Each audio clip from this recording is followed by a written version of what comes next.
मेघनाथ एक ऐसा योद्धा था जिसने श्री राम की वानर सेना में हाहाकार मचा दिया था। उसने अपनी पिता की आज्ञा स्वरूप शत्रुओं की सेना में भीषण तबाही मचाई थी। पहले दिन उसने श्री राम व लक्ष्मण को नागपाश में बांध दिया था, तो दूसरे दिन लक्ष्मण को शक्तिबाण की सहायता से मूर्छित कर दिया था। लेकिन दोनों ही बार हनुमान की चतुराई से दोनों सुरक्षित बच निकले। तीसरे दिन वह निकुंबला देवी का यज्ञ कर रहा था, जिसके समाप्त होने के पश्चात वह अजय हो जाता। वह किसी भी शत्रु का उसे युद्ध में हराना असंभव हो जाता। किंतु लक्ष्मण ने यज्ञ के समाप्त होने से पहले पहुंचकर उस यज्ञ को ध्वस्त कर डाला। इससे क्रुद्ध होकर मेघनाथ युद्ध भूमि में आया। वह लक्ष्मण से युद्ध करने लगा। उसके पास 3 सर्वोच्च अस्त्र थे जिनका प्रयोग उसने लक्ष्मण पर किया। मेघनाथ ने एक बार राक्षसों के गुरु शुक्राचार्य की सहायता से 7 यज्ञों का महाआयोजन किया था, जिसमें उसे त्रिदेव से कई प्रकार की शक्तियां व वर प्राप्त हुए थे। उन्हीं शक्तियों में उसे भगवान ब्रह्मा के सर्वोच्च अस्त्र ब्रह्मास्त्र, भगवान विष्णु के सर्वोच्च अस्त्र नारायण अस्त्र व भगवान शिव के सर्वोच्च अस्त्र पशुपति अस्त्र प्राप्त हुए थे। ये 3 अस्त्र अत्यंत विनाशकारी थे, जिनका प्रयोग करने पर प्रलय तक आ सकती थी। भगवान विष्णु ने रावण रूपी पापी का अंत करने व धर्म की पुनः स्थापना के उद्देश्य से इस धरती पर श्री राम रूप में जन्म लिया था, तो शेषनाग ने उनके छोटे भाई लक्ष्मण के रूप में।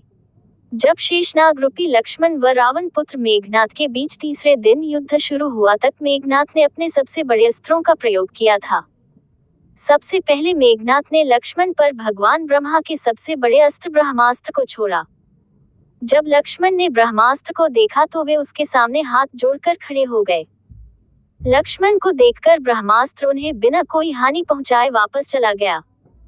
चूंकि जब भगवान ब्रह्मा ने ब्रह्मास्त्र का निर्माण किया था, तब उन्होंने इसे धर्म की रक्षा के उद्देश्य से बनाया था, जिसका प्रयोग किसी भी युद्ध में अंतिम विकल्प के रूप में प्रयोग किया जाना था। साथ ही उन्होंने इसके निर्माण में ये ध्यान रखा था कि इससे भगवान शिव, आदिशक्ति, भगवान विष्णु व शेषनाग को कोई हानि नहीं पहुंच सकती। इसलिए जब मेघनाथ ने लक्ष्मण पर ब्रह्मास्त्र चलाया तो स्वयं शेषनाग के अवतार होने के कारण उन पर इसका कोई प्रभाव नहीं पड़ा। ब्रह्मास्त्र के लौटकर आने के पश्चात मेघनाथ ने लक्ष्मण पर भगवान शिव के सबसे बड़े अस्त्र पशुपति अस्त्र से प्रहार किया, जो कि शिव का त्रिशूल था, किंतु इसका भी कोई प्रभाव लक्ष्मण पर नहीं पड़ा।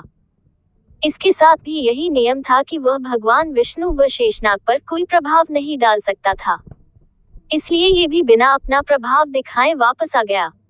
इसके बाद मेघनाथ ने अपने अंतिम सबसे बड़े अस्त्र नारायण अस्त्र से लक्ष्मण पर प्रहार किया, जो भगवान विष्णु का सुदर्शन चक्र था। वे स्वयं भगवान विष्णु के शेषनाग थे, इसलिए इससे उन पर क्या ही प्रभाव पड़ता, क्योंकि शेषनाग तो उनके लिए पूजनीय थे। इसलिए नारायण अस्त्र लक्ष्मण के चारों ओर परिक्रमा कर वह उन्हें प्रणाम कर वापस आ गया। तीनों अस्त्रों के विफल होने के कारण मेघनाथ को यह आभास हो गया था कि लक्ष्मण व श्री राम कोई साधारण मनुष्य नहीं अपितु स्वयं भगवान के अवतार है। उसने यह बात जाकर अपने पिता रावण को समझाई, लेकिन उसके न समझने पर वह वापस युद्ध भूमि में आया तथा वीरगति को प्राप्त हुआ।